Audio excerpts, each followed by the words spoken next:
एक ना एक दिन तो उस आग में तुम कूदोगे ही। करो, आज मुझे बदनाम करो, नीलाम करो, नीलामी के लिए क्या है मेरे पास? बस जलते हुए आंसुओं का एहसास। मगर मैं तुमसे बदला लूंगा। तुम्हारे आखिरी गोली पर मेरे 2 सांसों के बीच का ठहराव तुम्हें फोकट में दूंगा।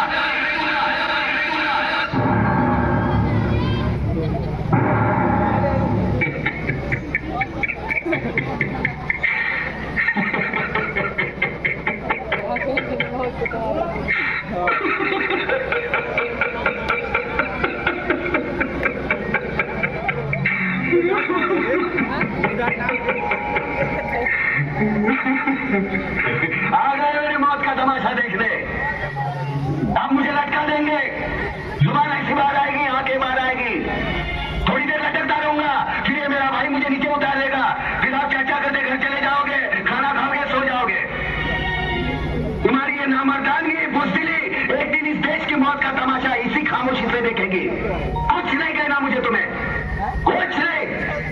तुम्हारी जिंदगी में कोई फर्क पड़ने वाला नहीं। अंधेरे में रहने की आदत पड़ी है तुमको, गुलामी करने की आदत पड़ी है। पहले राजा महाराजाओं की गुलामी की, फिर अंग्रेजों की, अब चंद गद्दार नेताओं की और गुंडों की। धर्म के नाम पर ये तुम्हें बहकाते हैं, तुम एक दूसरे के गले काट रहे हो। काटो, काटो। ऊपर वाला भी ऊपर से देखता होगा तो उसे शर्म आती होगी। सोचता होगा मैंने सबसे खूबसूरत चीज बनाई थी, इंसान। इंसान नीचे देखा तो सब कीड़े बन गए, कीड़े।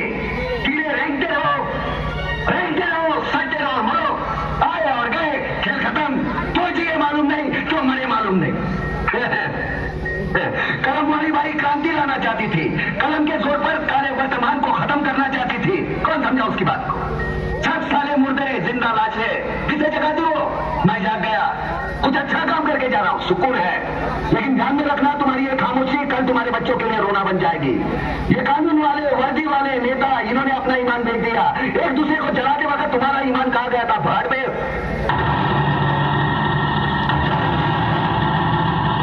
ये बिस्सू जैसा हमारा पड़ोसी मुल्क आने वाले कल में शायद अपने आप को दुनिया के नक्शे पर देख नहीं पाएगा। एक बात भूल रहा है, उनके घर में जो रोटी बनती है ना, उसका आटा भी विदेशी चक्की से पीस के आता है। साले अपने खुद के देश में सुई नहीं बना सकते और हमारे देश को तोड़ने का सपना देखते हैं। वो ये सपना देख सकते हैं क्योंकि उन्हें मालूम है ये मुर्दों का देश है। वतन के लिए किसी को कोई हमदर्दी नहीं है। इसे तोड़ना बिल्कुल आसान है। मैं हिंदू, मैं मुसलमान, मैं सिख, मैं फलाना, मैं ढिमका। एक लाठी को तो कोई भी तोड़ सकता है, लेकिन लाठी के भारे को तोड़ना मुश्किल है। मैंने बचपन में पढ़ा था, स्कूल में, तीसरी में। मैं क्यों समझा रहा हूँ तुमको? क्यों समझा रहा हूँ? पागल हूँ मैं? भूसा भरा पड़ा है मेरे दिमाग में। क्यों बातें कर रहा हूँ इन पत्थरों से? हंसो, हंसो, खुशियां मनाओ। क्रांति की राह पर एक और कुत्ते की मौत मरने जा रहा है, कल कोई और मरेगा। हमें क्या? हम इसी तरह जीते रहेंगे, है ना? जियो भाई जियो, जैसे चाहिए वैसे जियो। मैं